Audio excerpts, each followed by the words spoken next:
Hello student, আবার welcome প্রত্যেককে Ghosh computer একাডেমিতে।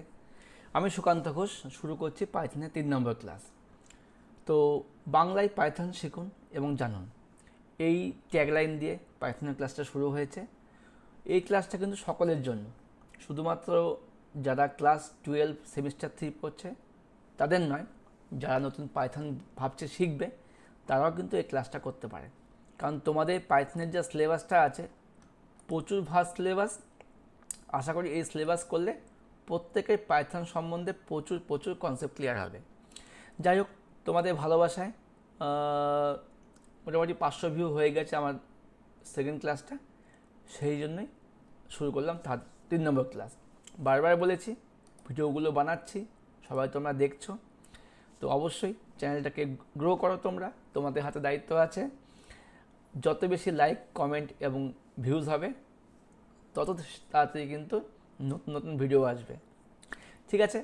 আচ্ছা, তো আমরা কিন্তু বিগত ক্লাসে দেখেছিলাম হচ্ছে পাইথনে কী কী বৈশিষ্ট্যগুলো আছে। তো আজকেও আমরা সেই একই রকমভাবে বিবি কুণ্ডু স্যারের বইটাকে আমরা ফলো করব। ধন্যবাদ স্যার রাজেন্দ্রগিরি এবং সৌম্যগিরি দুজন স্যারকে, আপনাদের কিন্তু এই বইটা খুবই ভালো হয়েছে এবছরের হিসাবে। তো আমাদের সিলেবাস অনুযায়ী আমরা কিন্তু পাইথন থেকে এইটুকু দেখেছি, পাইথনের ধারণা হয়েছে, আমাদের পাইথনের সূচনা হয়েছে, পাইথনের প্রয়োজনীয়তা হয়েছে, পাইথন ইনস্টল করাটা একটু বাকি আছে আমাদের। হ্যাঁ, কারণ কয়েকজন স্টুডেন্ট কমেন্ট করেছে স্যার কী করে পাইথন ডাউনলোড করে ইনস্টল করব, ওটা আমি আজকে ভিডিওতে একটু দেখিয়ে দেবো।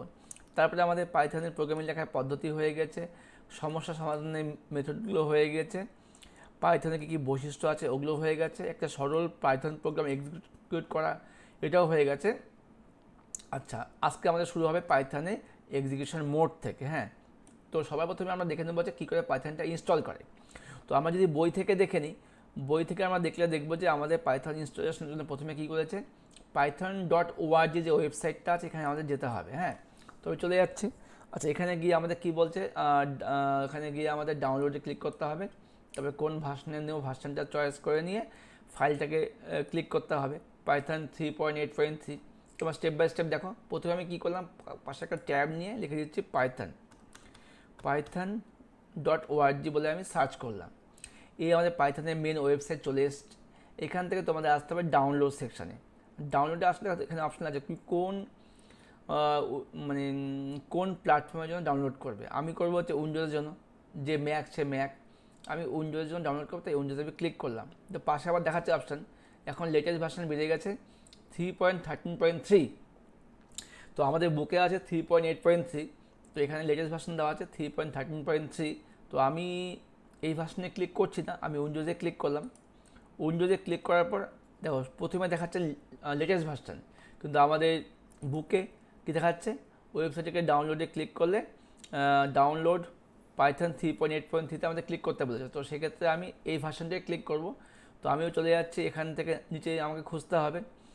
আমি এখান থেকে খুঁজতে 3.13, 3.12 করে করে আমি চলে আসছি 3.8.3। খুঁজে নিই একবার। 3.8.3 কোথায় গেল, 9, 10, হ্যাঁ 3.8, 3.9.4, 3.8.3 কোথায় কোথায়, এখনই পেয়ে যাব। 3.8, এই দেখো 3.8.3 এটা পাবলিশ হয়েছে বা রিলিজ হয়েছে মে 13তে 2020 সালে। তো এটা আমরা ডাউনলোড করবো। এখান থেকে বিভিন্ন ডাউনলোড অপশনগুলো দেওয়া আছে। আমি এখান থেকে নিয়ে নেবো হচ্ছে উইন্ডোজ 64 বিট এক্সিকিউটেবল ইনস্টলার। এখানে ক্লিক করলে এই ফাইলটা কিন্তু আমার এখানে ডাউনলোড করা শুরু হয়ে গেছে। তো আমার ডাউনলোড কমপ্লিট হয়ে গেছে। তারপর কী করবো, আমি এই এক্সির মধ্যে ক্লিক করব। পাইথন 3.8.3 এক্সিতে আমি ক্লিক করব। ক্লিক করলে কিন্তু দেখো আমার এখানে অপশন চলে আসছে ইনস্টল নাও। এবার তোমাকে ইনস্টল নাওতে ক্লিক করতে হবে, তবে কিন্তু পাইথন দেখো আমার কম্পিউটারে ইনস্টল হয়ে যাচ্ছে 64 বিটের। এইভাবে করে কিন্তু আমরা পাইথনটাকে ইনস্টল করতে পারি। ইনস্টল হয়ে গেলে পরে আমরা কিন্তু খুব সহজেই এখান থেকে পাইথনটাকে ইনস্টল করতে পারবো।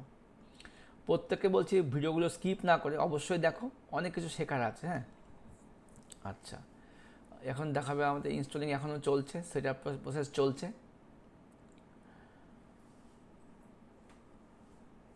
ইনস্টলটা হয়ে যায়, হ্যাঁ set up was successful.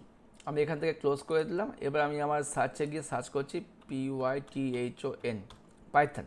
Python search করলে পরে এখানে চলে এসছে পাইথন 3.88, এটা আমাদের সিএমডি মোড। আমি খুলবো হচ্ছে আইডিএলই।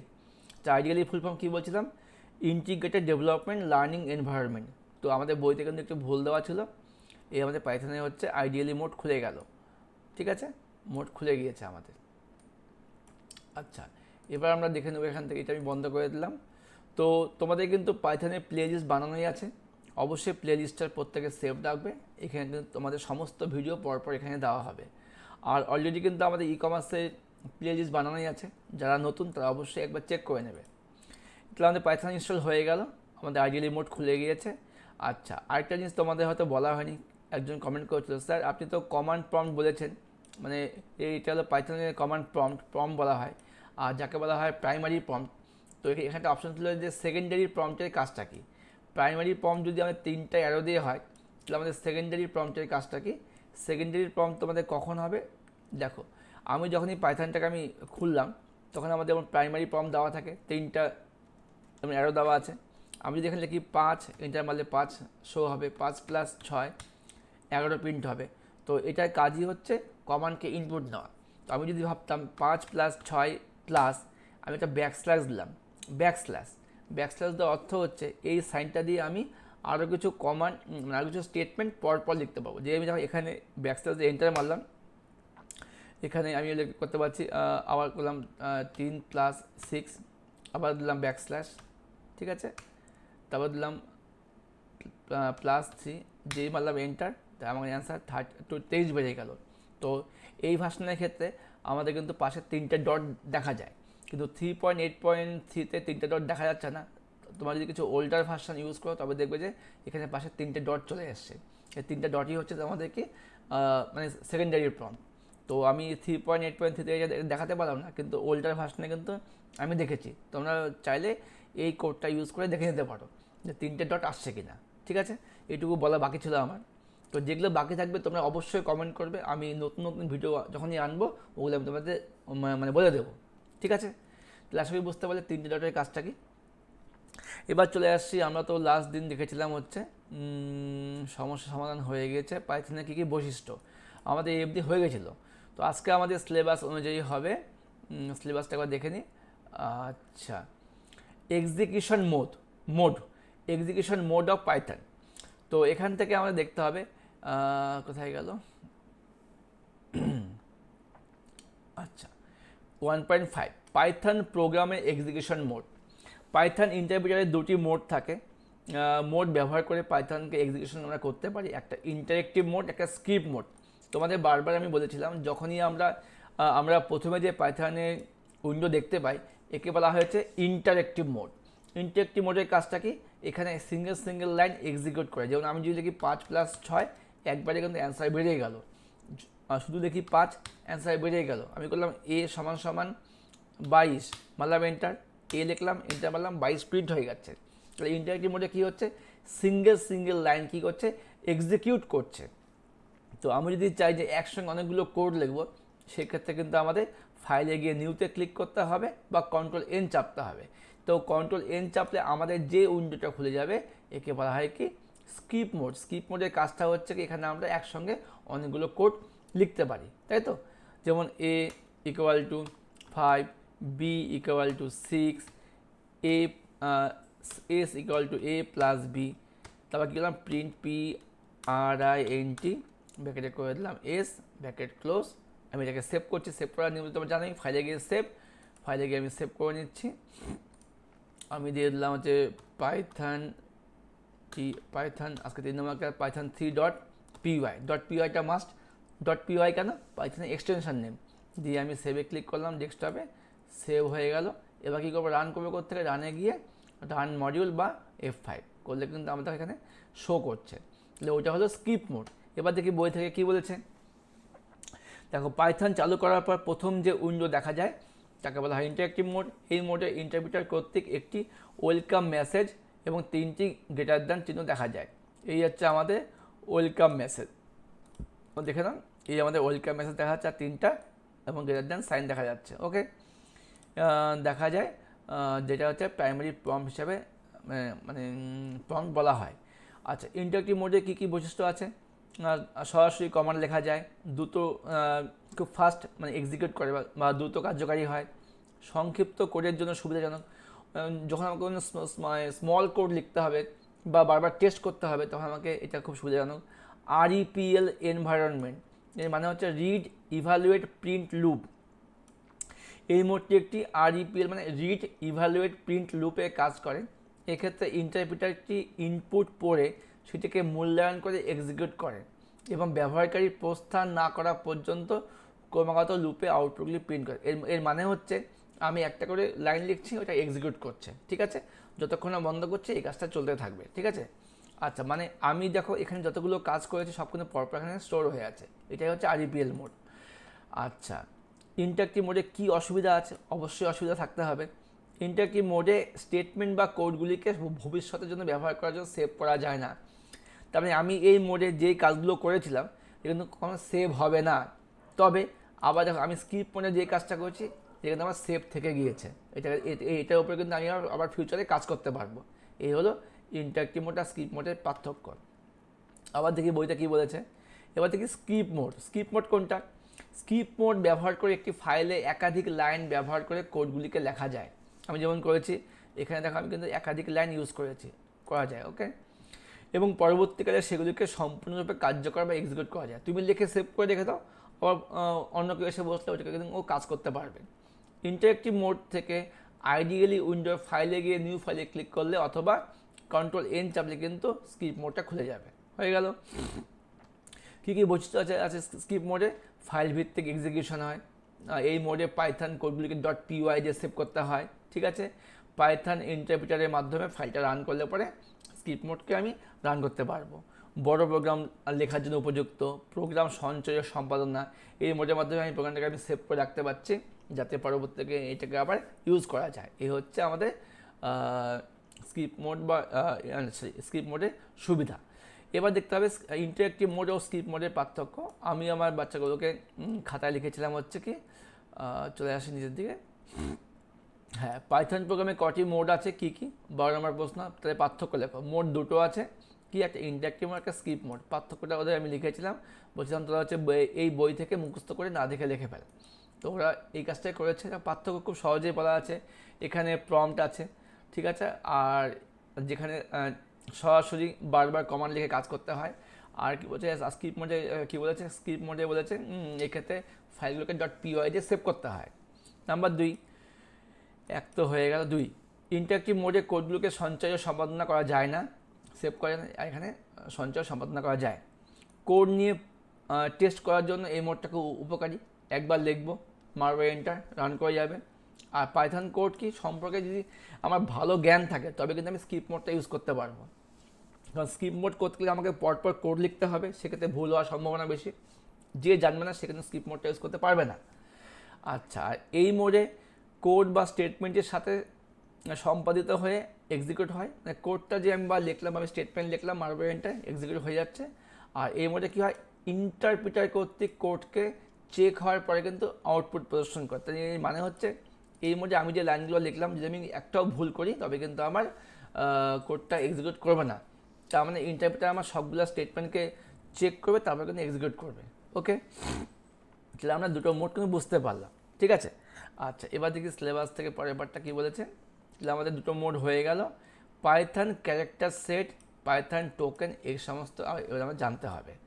আচ্ছা, সেক্ষেত্রে আমরা কী বলেছে, পাইথন প্রোগ্রামের গঠনতন্ত্র, এর মানে হচ্ছে অ্যানাটমি অফ বা স্ট্রাকচার অফ পাইথন প্রোগ্রাম। তো একটা পাইথন প্রোগ্রাম করতে গেলে তার স্ট্রাকচার বা কী আছে, তার মধ্যে কী কী উপাদানগুলো কাজ করে। দেখো এটা খুব ভালো প্রশ্ন, তো নোটসও লেখা ছিল তাই মনে হয়, দেখিনি একবার। হ্যাঁ, একটি পাইথন প্রোগ্রাম তৈরি করার জন্য বিভিন্ন উপাদানগুলো কী কী উপাদানগুলোতে পাইথন প্রোগ্রাম তৈরি হচ্ছে। দেখো কী কী উপাদান আছে, স্টেটমেন্ট আছে। আচ্ছা, এখনও অবধি যারা কমেন্ট করনি, লাইক করনি, একটু কষ্ট করে লাইক কমেন্ট করে দিও। স্টেটমেন্ট ইউজ করা হয়, কমেন্ট ইউজ করা হয়, ইন্ডেন্টেশন ইউজ করা হয়, সবগুলো নিয়ে পরবর্তীতে আসবো। প্যারান্থেসিসে ব্র্যাকেট ইউজ করা হয়, ক্যারেক্টার সেট থাকে, টোকেন থাকে, টোকেনের মধ্যে কি আছে, কিওয়ার্ড আছে, আইডেন্টিফায়ার আছে, লিটারাল আছে, অপারেটর আছে, পাংচুয়েশন, হোয়াইট স্পেস, আবার কি আছে, ভেরিয়েবল আছে, ডেটা টাইপস আছে, অ্যাসাইনমেন্ট আছে, লুপ আছে, ফাংশন আছে, অ্যারে আছে, ইনপুট আউটপুট। এই এতগুলো নিয়ে কিন্তু একটা পাইথন প্রোগ্রাম তৈরি হয়। মধ্যে কথা, এগুলো হচ্ছে পাইথন প্রোগ্রামের উপাদান বা স্ট্রাকচার অফ পাইথন প্রোগ্রাম। ওকে, এবার আমরা জানবো যে স্টেটমেন্ট জিনিসটা কি। এই যে কটা নাম করলাম প্রত্যেকের সম্বন্ধে এবার আমরা জানবো। স্টেটমেন্ট কি, আমি অত গভীর যাচ্ছি না, আমি সহজে বলছি। স্টেটমেন্ট মানে হচ্ছে আমি যখন লিখবো a = 5, b = 6, some = a + b, print সাম, এখানে স্টেটমেন্ট আছে 4, এখানে মোট 4খানা কিন্তু স্টেটমেন্ট আছে। তাই স্টেটমেন্ট কথা অর্থই হচ্ছে এক একটা লাইনকে বলা হয় স্টেটমেন্ট। কী বলছে, পাইথন প্রোগ্রামের জন্য ব্যবহৃত প্রাথমিক নির্দেশ বা কমান্ডকে বলা হয় স্টেটমেন্ট। আমি যতগুলো কমান্ড দেবো ওটাই স্টেটমেন্ট। পাইথন ইন্টারপ্রিটার এই সমস্ত স্টেটমেন্টগুলিকে লাইন বাই লাইন পরপর একটি পড়ে সেটাকে সম্পাদন করে, একটা করে লাইন পড়ে ওটাকে সম্পাদন করে বা এক্সিকিউট করে। পাইথন প্রোগ্রামে সাধারণভাবে একটি লাইনে একটি স্টেটমেন্ট লেখা হয়। ওকে, এন্টার চেপে পরের লাইনে নতুন স্টেটমেন্ট লেখা শুরু করা হয়। এটা লেখা শেষ, এন্টার মেরে কিন্তু আমি পরের স্টেটমেন্ট লেখা শুরু করলাম। আমরা চাইলে কিন্তু অনেকগুলো স্টেটমেন্টকে পাশাপাশিও ইউজ করতে পারি, এটা একটু পরেই আসবে। সেক্ষেত্রে আমাদের সেমিকোলন সাইন ইউজ করতে হবে। তো আমি এখানে স্কিপ করে যে প্রোগ্রামটা লিখেছি, তাহলে এখানে কিন্তু আমার 4টা আছে স্টেটমেন্ট, যখন 4টা লাইনে আমি লিখেছি। ওকে, তাহলে আমার স্টেটমেন্ট বুঝে গেলাম। এবার কি বলছে, পাইথন প্রোগ্রামে 5টা লাইনে পৃথক 5টি স্টেটমেন্ট লেখা আছে। তবে পাইথন প্রোগ্রামে সেমিকোলন চিহ্ন ব্যবহার করে আমরা কিন্তু একাধিক স্টেটমেন্ট লেখা যায়। এই ক্ষেত্রে সেমিকোলনটাকে বলা হয় পাংচুয়েটার বা পাংচুয়েশন। আমাদের পাংচুয়েশন পার্টটা কিন্তু এখানে ছিল। কোথায় ছিল পাংচুয়েশন? পাংচুয়েশন এখানে স্টেটমেন্ট, মন্তব্য, নির্দেশন, টোকেন, ইনপুট, ফাংশন। আচ্ছা, পাংচুয়েশন আমাদের পরে কিন্তু আছে। তো পাংচুয়েশন হচ্ছে বলা হয় এই সেমিকোলনকে। হ্যাঁ, যেমন দেখো এখানে কী হচ্ছে, a = 5, b = 6, c = 4। এই তিনটাকে কিন্তু এটা কিন্তু পরপর লিখতে পারতো, কী করলো পাশাপাশি লিখেছে, মাঝখানে এবং সেমিকোলন দিয়েছে। এর মানে হচ্ছে 3টা স্টেটমেন্টকে এক জায়গায় লিখে দিল। ঠিক আছে, দেখো হ্যাশ দিয়ে লিখেছে multiple statement in one line লিখে দিল। এবার সাম কী করলো, a + b + c। ওকে, এবার print a semicolon b semicolon c semicolon c print সাম। দেখো আমার কিন্তু এর জন্য আসলো 5, বিতে আসলো 6, সিতে আসলো 4, আর সামে আসলো 15।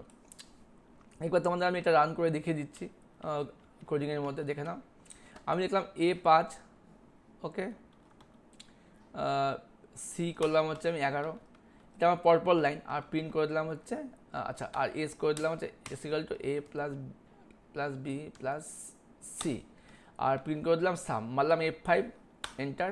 আমাকে 22 প্রিন্ট হয়ে গেল। এই কাজটাকেই আমি যদি আবার করতাম হচ্ছে গিয়ে a5 সেমিকোলন, বিকে আনলাম পাশে, সেমিকোলন, সিকে আনলাম পাশে।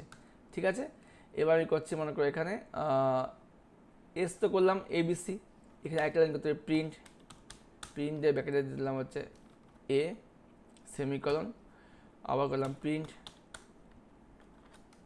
বি পাশে সেমিকোলন, আবার করে দিলাম প্রিন্ট সি। হলো, তাহলে আমার 3টায় প্রিন্ট হচ্ছে, প্লাস আমার সামটা প্রিন্ট হচ্ছে। এবার আমি F5 মারছি, সেভ করছি। যেমন দেখো একবার 5, 6, 11 প্রিন্ট হলো। আবার কোডটা দেখে নাও, বুঝতে পারবে। এদিকে আমার কী হলো, ও আচ্ছা, একটু ওয়েট করো।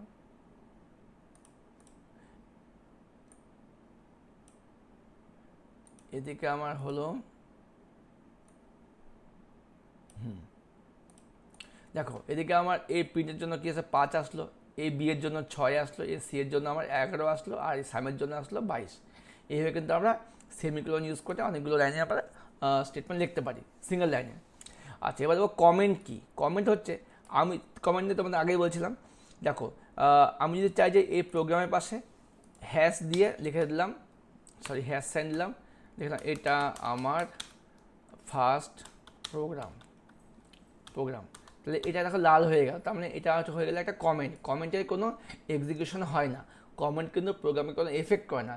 তো কমেন্টের কাজটা কি, যেমন আমরা নোটস করছি, স্যাররা বলে পাশে একটা কমেন্ট লেখা রাখো তীর দিয়ে, ওইটা কমেন্ট, জাস্ট বোঝার জন্য, যে কোডটা খুলবে সে বুঝতে পারবে এটা হলো কমেন্ট। তো কমেন্ট আমরা লিখতে পারি 3ভাবে, একটা হচ্ছে ডাবল কোটেশনের মধ্যে লিখতে পারি, হ্যাশ দিয়ে করতে পারি, আবার কি করতে পারি, তিনটা কোটেশন দিয়েও কিন্তু আমরা কমেন্ট ইউজ করতে পারি, ঠিক আছে। যেমন দেখো এখানে ডাবল কোটেশন দিয়ে করেছে, এই ব্যাপারটা কি, আমি যদি চাই আমি এখানে একটা লাইন লিখে দিলাম ডাবল কোট দিয়ে, থার্ড লাইন, এখানে কমেন্ট হয়ে গেলো। তুমি এখানে যদি F5 মারো এটা কিন্তু কোনো কাজে আসবে না, দেখো আমার কিন্তু জাস্ট আউটপুটই বেরিয়ে গেছে। তো ডাবল কোড দিয়ে করতে পারি, হ্যাশ দিয়ে করতে পারি। আরেকটা কী হয়, আরেকটা হয় আমাদের হচ্ছে এরকম ট্রিপল কোড। দেখো ট্রিপল কোড কখন ইউজ করো, যখন তোমাকে অনেকগুলো লাইনকে একসঙ্গে কমেন্টে ইউজ করতে হবে। তুমি ট্রিপল কোড শুরু করলে তোমার এ হলো ফার্স্ট লাইন, এ সেকেন্ড লাইন, এ থার্ড লাইন, তারপর ট্রিপল কোড শেষ। তাহলে মধ্যে কথা কী হলো, আমরা কিন্তু ডাবল কোটেশন, হ্যাশ সাইন এবং ট্রিপল কোটেশন দিয়ে কিন্তু আমরা কমেন্ট করতে পারি। এই তিনভাবে কমেন্ট লেখা যায়। এবার চলে আসছে ইনডেন্টেশন, মানে গ্যাপ। ইনডেন্টেশন মানে কি, ভালো করে বোঝো। পাইথন প্রোগ্রামের স্টেটমেন্ট বা লাইনের শুরুতে কিছুটা পরিমাণ স্পেস ছেড়ে কোডিং স্টেটমেন্ট লেখার যে কৌশল, তাকে বলা হয় ইনডেন্টেশন। আমার যখন প্রোগ্রামে কোনো স্পেস ছেড়ে কিছুটা কোডিং লিখবো, তাকে বলা হয় ইনডেন্টেশন। ইনডেন্টেশন ব্যবহার করে পাইথন প্রোগ্রামে এক বা একাধিক ব্লক বা গ্রুপকে চিহ্নিত বা পৃথক করা যায়। সমপরিমাণ স্পেস সহ একটি ব্লককে একাধিক লাইন থাকতে পারে। মধ্যে কথা ব্যাপারটা হচ্ছে, উদাহরণ আরেকগুলো বুঝতে পারবে না, ভালো করে বোঝে নাও। এক্সের ভ্যালু 15, ওয়াই ভ্যালু 10। আচ্ছা আগে দেখে নিই, এখানে কি লিখেছে, Python program to print small number এবং 2 নাম্বার। আচ্ছা, তো একটা পাইথন প্রোগ্রাম করতে বলেছে, যেখানে কি বলেছে, দুটো নাম্বারের মধ্যে কে স্মল তা বের করতে বলেছে। তো সেক্ষেত্রে আমি নিয়ে নিলাম, মনে করি 1 নাম্বার 15, এক্সের ভ্যালু 15, 1 নাম্বার ওয়াই ভ্যালু 10। এবার যদি এক্সটা বড় ছোট হয় ওয়াই থেকে, দেখো যদি এক্স ছোট হয় ওয়াই থেকে, তাহলে যেই বললাম এটা মানে কোলন দিয়ে দিলাম, তখনই নিচে কি হয়ে গেল, এই যে স্পেসটা হলো এটা হচ্ছে ইনডেন্টেশন। নিচে স্পেস অটোমেটিকলি স্পেস নিয়ে নেবে, প্রিন্ট এক্স হলো small, x is small. S না হলে আবার কোলন দিয়ে কী করলাম, প্রিন্ট ওয়াই ইজ স্মল। অবশ্যই তাই, যদি আমার এখানে এক্স ছোটো হয় ওয়াই থেকে, আবার এক্স স্মল হবে। আর যদি না হয় তবে কী হবে, ওয়াই স্মল হবে। তো এক্ষেত্রে বলতো কোনটা স্মল হবে, ওয়াই। কেন, ওয়াই ভ্যালু 10, এক্সের ভ্যালু 15। দেখো যদি আমি এই কোডটাকে আমি লিখি, আর আউটপুটটা এখানে দেখাইনি। আচ্ছা আমি তোমাদের আউটপুট দেখে দিচ্ছি, দেখে নাও। এই কোডটাকে আমি এখান থেকে মুছে দিলাম, হ্যাঁ দেখে দিলাম। এ ইকুয়াল টু 5, সেমিকলন করলাম, বি ইকুয়াল টু 15। ইফ যদি এ ছোট হয় বি থেকে, কোলন, দেখো যে মারলাম এনটা ইন্ডেন্ট নিয়ে নিল, প্রিন্ট করে দাও, লিখে দিলাম হচ্ছে এ ইজ ছোট, ঠিক আছে। আর এলসটা বাইরে হবে, এলস আবার কোলন দেবে, কী হবে, প্রিন্ট বি ইজ ছোট। যদি আমার প্রথমটা ম্যাচ করে যায় তবে কি হবে, এ হলো ছোট, নাহলে বি ছোট। আমি এটাকে রান করছি, বলতে এটা অ্যান্সার কী আসতে পারে, অবশ্যই আসবে এ হলো ছোট, কারণ এ ভ্যালু 5। F5 দিলাম, এন্টার মারলাম, দেখো কী আসলো আমার এখানে আমার আসলো গিয়ে হচ্ছে, দেখো এ ইজ ছোট, দেখতে পেলে এ ইজ ছোট কিন্তু প্রিন্ট হয়ে গেছে। তো এইভাবে কিন্তু আমরা হচ্ছে মানে ইনডেন্টেশনটা ইউজ করতে পারি। ভালো করে বোঝো, এটা হচ্ছে আমাদের কিন্তু ইনডেন্টেশন, ওকে। তার মানে ইনডেন্টেশন কথা অর্থ হচ্ছে মানে একটা স্টেটমেন্টের ভিতরে যখন একটা স্টেটমেন্ট লিখছি, তাকে পৃথক করার জন্য ইনডেন্টেশনটা ইউজ করা হচ্ছে, একটা গ্যাপ দেওয়া হচ্ছে, হলে কী হবে না হলে কী হবে, ওকে। চলে আসি পরের পার্টটাতে। পরের পার্টটা কী আছে, বন্ধনী ব্যাপারটা কি, আমরা কিন্তু পাইথন প্রোগ্রামে ফার্স্ট ব্র্যাকেট বা কার্লি ব্র্যাকেট বা সেকেন্ড ব্র্যাকেট এবং থার্ড ব্র্যাকেট, এই সমস্ত ব্র্যাকেট দিয়ে কিন্তু আমরা হচ্ছে কিছু কাজ করতে পারি। পাইথন প্রোগ্রামে যে কোনো স্টেটমেন্ট এই 3টা ব্র্যাকেট দিয়ে শুরু করলে সেটিকে আবার ম্যাচিং সহ ওই ব্র্যাকেট দিয়ে শেষ করতে হয়। ভালো করে বোঝো, এই ব্র্যাকেটে শুরু করলে ওই ব্র্যাকেট দিয়ে কিন্তু আমাদের শেষ করতে হবে। যেমন দেখো এখানে ফার্স্ট ব্র্যাকেটে কাজ দিয়েছে, ভালো করে খেয়াল করে দেখবে এইটুকুটা, x equal to first bracket শুরু করলো এখানে, শেষ করলো কিন্তু এখানে। মাঝখানে কী সুবিধা হলো দেখো, 1 + 2 + 3 + 4 + 5 + 6, এইভাবে লিখে দিলাম, ব্র্যাকেট শেষ, এন্টার মধ্যে স্টোর হয়ে গেল। যেই এক্স লিখলো সঙ্গে সঙ্গে সবগুলো যোগ হয়ে এখানে 55 দেখিয়ে দিল। এই হচ্ছে ফার্স্ট ব্র্যাকেটের কাজ, ওকে। এবার চলে আসছি আমরা হচ্ছে থার্ড ব্র্যাকেটের কাজ। থার্ড ব্র্যাকেটের কাজ দেখো কী আছে, ডি সমান মানে সেকেন্ড ব্র্যাকেটের কাজ, সেকেন্ড ব্র্যাকেট দিল, নিচে এন্টার, 5 + 10 - 15, একই ব্যাপার, সেকেন্ড ব্র্যাকেট দিয়ে দিল, লিখলো ডি। তখন তো আউটপুটটা কী আছে, এখানে আউটপুট ডাইরেক্ট 55 দেখা দিল। এখানে কি হচ্ছে, সেকেন্ড ব্র্যাকেটের মধ্যে 5 + 10 15 - 15 কথা হলো 0 0 কিন্তু শো হয়ে গেল। আমি তোমাদের এটা কোডিং করে দেখাচ্ছি, এটা আমাদের ইন্টারেক্টিভ মোডের মধ্যে হয়ে যাবে, একবার দেখে নাও ভালো করে। আচ্ছা আমি এখানে লিখে দিচ্ছি। আচ্ছা একবার এটাকে রানটা বন্ধ করে নিই, এটা F5 মেরে নিই। আচ্ছা দেখো আমি যেটা হচ্ছে a = ফার্স্ট ব্র্যাকেট করছি 1 প্লাস মালাম এন্টার 3 প্লাস 4 প্লাস মালাম এন্টার 5 প্লাস 1 দিয়ে আমি এখানে ব্র্যাকেটটা ক্লোজ করে দিলাম, মালাম এন্টার। আমার কিন্তু এটা কিন্তু স্টোর হয়ে গেল, দিয়ে আমি লিখবো a, সঙ্গে সঙ্গে 14 দেখিয়ে দিল। এই কাজটাই আমি যদি এবার করতাম সেকেন্ড ব্র্যাকেটে, b = করে দিলাম, সেকেন্ড ব্র্যাকেট শুরু করলাম, বললাম 5 প্লাস 10 মালাম এন্টার মাইনাস করে দিলাম 15, সেকেন্ড ব্র্যাকেট আমি এন্টার দিয়ে ক্লোজ করে দিলাম, মারলাম এন্টার। আমার এটা কিন্তু স্টোর হয়ে গেল। এবার যে আমি এখানে বি লিখবো, দেখো সেকেন্ড ব্র্যাকেটের মধ্যে আমার হয়ে গেল প্রিন্ট 0, ঠিক আছে। এবার চলে আসছি আমরা থার্ড ব্র্যাকেটের কাজ। একবার বই থেকে দেখে নিই থার্ড ব্র্যাকেটটা কী হয়। এরকম দেখো, এ থার্ড ব্র্যাকেট দিলে থার্ড ব্র্যাকেট শেষ, এর মধ্যে আবার থার্ড ব্র্যাকেট তুমি ইউজ করতে পারো, ঠিক আছে। তবে কী হবে, আমাকে আউটপুটে দেখো এইভাবে এসছে, এই থার্ড ব্র্যাকেটটা এইভাবে প্রিন্ট হয়েছে আর এটার কাজ এইভাবে প্রিন্ট হয়েছে। আমি যদি এটাকে আমার মতো করে করতাম, যেখানে একবার আমার মতো করে কী করে করতে পারছি আমি, এটা আজকে আমাদের লাস্ট ক্লাস, এ সমান করে দিলাম হচ্ছে থার্ড ব্র্যাকেট শুরু করলাম, হ্যাঁ ওকে। এবার এর মধ্যে আমি আবার থার্ড ব্র্যাকেট দিচ্ছি, করলাম 1 plus 2 plus 3 third bracket close, ঠিক আছে, কমা, আবার দিলাম থার্ড ব্র্যাকেট দিয়ে 2 প্লাস 2 প্লাস 2 থার্ড ব্র্যাকেট 5 করে দিই ক্লোজ, আবার এটাতে আমি থার্ড ব্র্যাকেটটা ফাইনাল ক্লোজ করলাম, মারলাম এন্টার। দেখো এবার যদি আমি এ দিই এখানে, বলতে আউটপুট কী আসবে, এই পার্টটা যোগ হয়ে এখানে বসে গেল, এই পার্টটা যোগ হয়ে এখানে বসে গেল উইদিন থার্ড ব্র্যাকেট। আসলে বুঝতে পেরেছ, বইতেই আবার এই কাজটা করেছে এইভাবে, এখানে কোনো যোগ চিহ্ন দিয়েছে, তাই যা ছিল ব্র্যাকেটের মধ্যে তাই বসে গেল, ঠিক আছে। তো আজকের ক্লাসটা আমাদের এইটুকু থাক, পরের ক্লাস থেকে আমরা শুরু করব পাইথন ক্যারেক্টার সেট। তো সিলেবাস যদি দেখি আমরা, তবে কিন্তু আমরা এইটুকু আমরা শেষ করতে পারলাম, এক্সিকিউশন মোড অবধি শেষ করতে পারলাম। পাইথন ক্যারেক্টার সেটটা কিন্তু আমরা পরের দিন শুরু করব। আশা করি পরের দিন কিন্তু আমরা এই চ্যাপ্টারটা হয়তো শেষ করতে পারবো। অনেকখানি সময় লাগছে, দেখো 27 মিনিট ক্লাস হয়ে গেল, আর আমি কিন্তু এক নাগারে ক্লাস নিয়ে যাচ্ছি, কোথাও কোনো স্টপ নেই। তো তোমরা বুঝতেই পারছো, আশা করি তোমাদের হেল্প অবশ্যই পাবো। তোমরা চ্যানেলের সঙ্গে থাকবে, ছোট করে কমেন্ট, লাইক, যে কোনো কমেন্ট, যে কোনো প্রশ্ন করো, সে সমস্ত প্রশ্নের উত্তর কিন্তু আমি দিয়ে থাকি। আর অবশ্যই তোমার চ্যানেলের সঙ্গে থেকো, পাশে আছে ঘোষ কম্পিউটার একাডেমি। বারবার বলবো, অবশ্যই টেক্সট বুকটা খুব মন দিয়ে পড়ো, যে কোনো বই পড়তে পারো, যে বই কিনছো, নতুন কোনো বই কেনার দরকার নেই, অনলাইনে ভিডিও থাকছেই, আমার চ্যানেল থাকছেই, সবসময় ভাববে যে ভিডিও চালিয়ে স্যার সঙ্গে আছে। ওকে, বেস্ট অফ লাক, বাই।